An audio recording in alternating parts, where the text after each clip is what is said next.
All right, guys, welcome back. We've reached the point in our show what we call the final thoughts. And so one of the key things we wanted to talk about today was behind the neck pull downs. Are they safe? Are they not safe? I know that that's one of those things that we talked about. We walk in the gym and sometimes you see people, they're doing something and we as chiropractors think, ooh, maybe not. That has been a big one for us. It can be done. It's a great exercise for the lat. All right. It can be done both behind the neck and in front. And the question becomes, well, which is safer? Which one is better for muscle activation? And even if it's better or not, is it worth going to that extreme? So a couple of studies have been done, actually numerous studies have been done, and it's overwhelming that the risk of injury on a behind the neck pull down is substantially higher for a multitude of reasons, which we're going to get into. And realistically, the behind the neck pull down is just not worth it.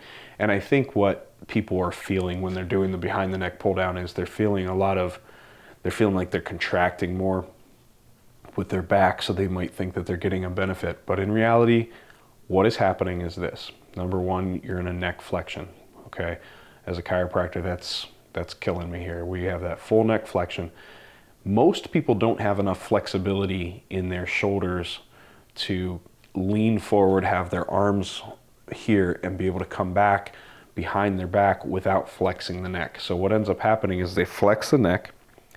When that neck gets flexed, then what's happening is they're actually stressing out the rotator cuff because of where their arms are at. Their rotator cuff is put under a massive amount of stress because they're trying to stabilize the shoulder, the glenohumeral joint.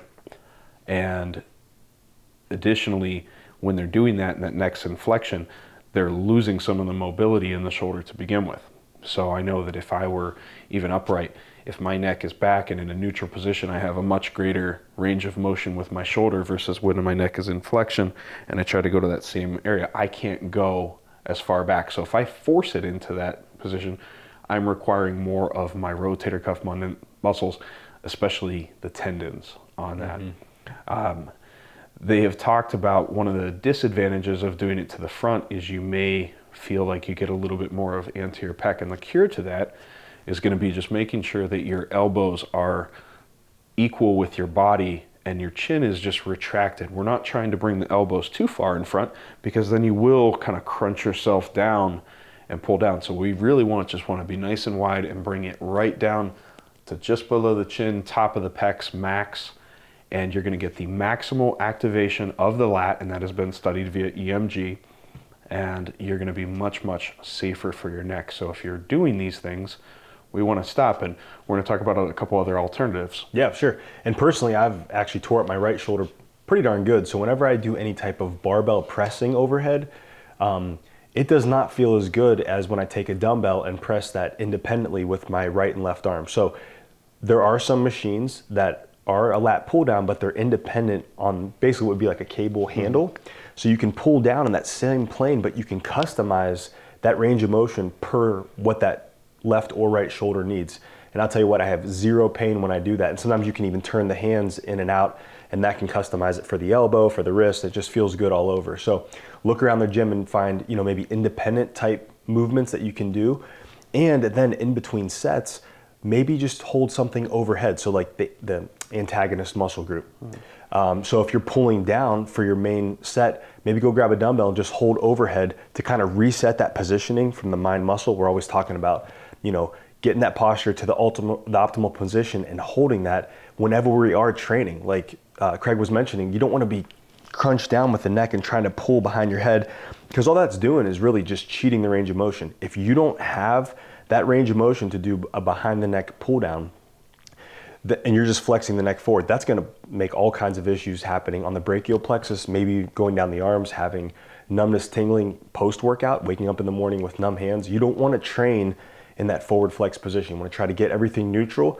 And you can even take a PVC pipe and something very light, but that's going to resemble a barbell, and then see if you actually have that range of motion. Gently set it on, your behind your head. For those of you who are watching here on the YouTube, you can See if you have that range of motion. If you feel clicking or popping in the anterior portion of your shoulder, it may not be the right move for you yet. Maybe a different conversation. You can work on the mobility of the shoulder, but for that day, particularly for that workout, do what feels right. Pain-free range of motion is always going to pay greater dividends over time. So you want to be able to be consistent, pain-free, so you can work out tomorrow and the next day and the next day. It's not worth getting injured on. Right, and just as you would see in the world of having the cables, the dual cables, there's so many machines, whether they be plate loaded or pin selector. There's many that will mimic a better position without you running the risk of smacking a bar on your head. Mm-hmm. So you have independent handles. Some of them do rotate. The hammer strength is a huge one. I know that there's one at my gym that's not a hammer strength. I think it's a tough stuff.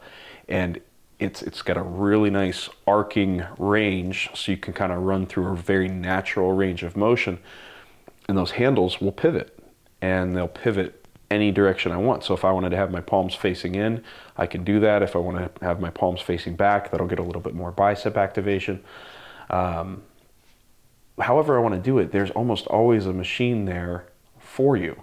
So let's do ourselves a favor. Let's ditch the behind the neck pull downs, and let's ditch and the same goes for pull-ups. Let's ditch those totally, and let's keep everything either in front of the neck or using a machine that is going to allow you to stay to the outside, so we can keep that neck neutral and keep you guys safe. Love it. Perfect. So I think that's about all the time we have for today. We've had a great episode. Again, thanks to Danny Vega. He was awesome. We'll hope to have him on again. And I think we've covered quite a bit. Keep the questions flowing to us. We appreciate your feedback. We want to keep giving you as much possible information as we can give you. We want to know what's important to you. We know what's important to us. That's one thing. We want to also know what's important to you, so we can continue to give you the right information, point you in the right direction, anything we can do to make your lives better and have you competing and performing at your optimal function, right? Oh yeah. And also, guys, keep on the lookout. The next couple of weeks, we got great guests lined up, and we're actually going to be taking maybe the podcast on the road to a gym and showing you guys some demos there. We got a cool guest that has a pretty neat product that we're going to do, and we might be focusing on what's called blood flow restriction training. Yes, absolutely. We have so many cool things, and a couple of these guys that we may be interviewing, we might be doing on the road here. So we're looking forward to that. In the meantime, please follow us on all of our social media. We've got Instagram, we've got Twitter, we've got Facebook. Subscribe to the YouTube channel if you can, and download the podcasts on your choice, whether it be iTunes, Stitcher, Google Play, any of that stuff. We're on all of it right now. So we appreciate you guys listening, and have a great rest of your week. Take care, guys. See ya.